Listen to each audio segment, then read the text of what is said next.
you don't come to the end of a painting, you come to a point where you know you have to stop. And I think the great artists know where to stop, and those of us that are kind of tagging on behind, kind of, sometimes we go just a bit too far and you destroy the whole thing. We don't do quite enough and it's a bit weak. That's what it's like being a visual artist.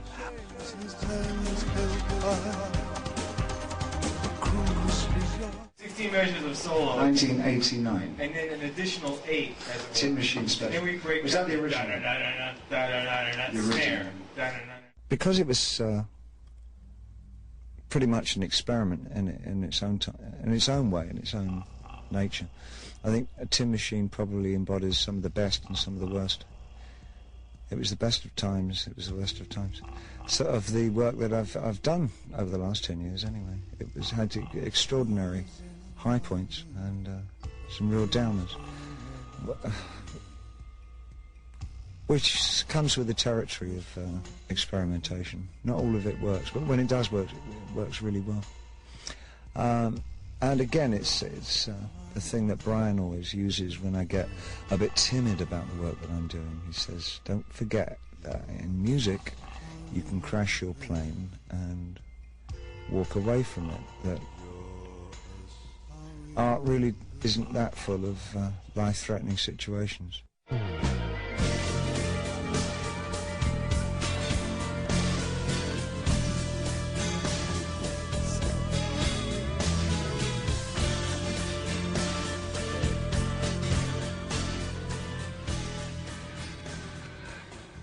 What Brian brings to a situation is a very sophisticated sense of analysis.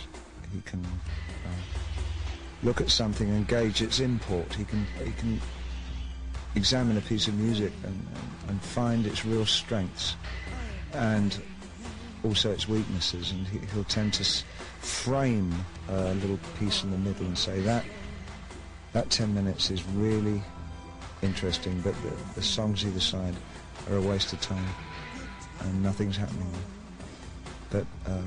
But his conceptual abilities, when he brings those into a work situation, are really a help to the creative aspects of what you're doing. A small, mobile, highly intelligent unit in a tweed jacket.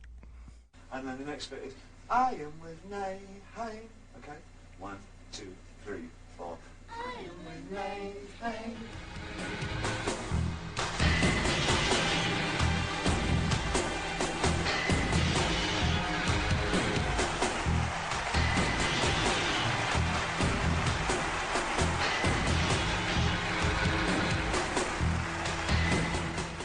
A lot of the recording situation for Brian and myself is sort of a what-if kind of situation. It's like there's a lot of play involved with what we do, and unless you have musicians who are completely in tune with that, it can produce great hostility in the studio, which is something that did happen in the late 70s when we worked together. A couple of the guys in our band at that time found what Brian and I wanted to do kind of stupid and childish, and I guess they were probably right, but it produces great results.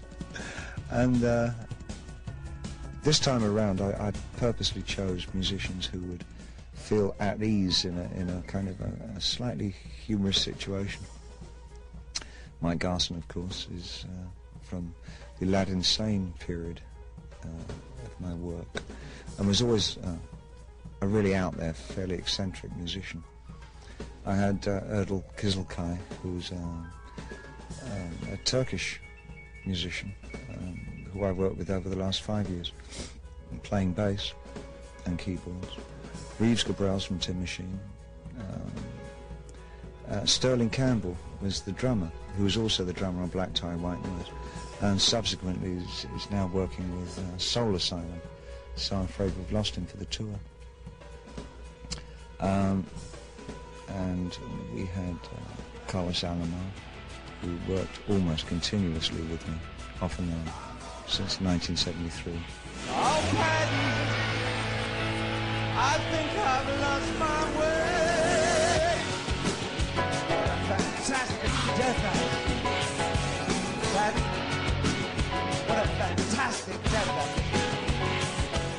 The song itself, Heart's Filthy Lesson, because it's made up of juxtapositions and fragments of information, doesn't have a straightforward, coherent message to it. In fact, none of the album has any message.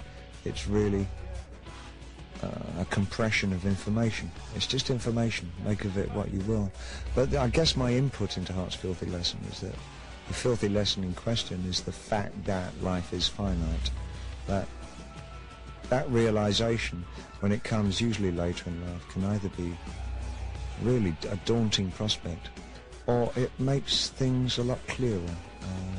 Unfortunately for me, I see it without a sense of unease, and for me, knowing that I've got a finite length of time on Earth actually clarifies things and makes me feel quite buoyant. So there may be a 4, 5, 6 split on both cameras. Okay, stand by, slate up, and play back. Camera rolling.